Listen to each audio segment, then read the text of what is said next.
Sí, nenes. La segona, volem saber com fer un arc de Sant Martí legal. Vam descobrir que l'arc de Sant Martí és un nom d'un cercle. Vam buscar per internet quants colors té l'arc de Sant Martí. L'arc de Sant Martí té 6 colors. Vam buscar a internet com fer un cercle sense compàs. Hem trobat 3 maneres diferents. La primera manera és agafar un llapis i fer rodar. Era tan difícil que no ens sortíem per cercle.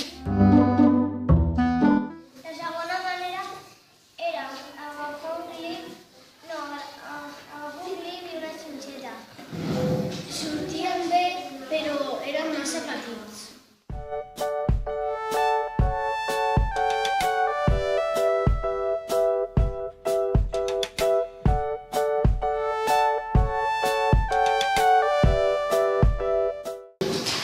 Vam veure un vídeo de com fer cercles gegants. Aquí vam trobar la solució.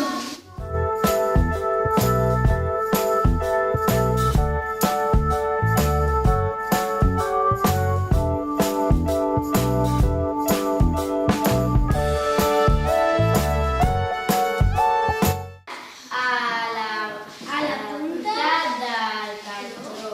I després tindrem que ficar un llapis perquè s'aguanti al terra.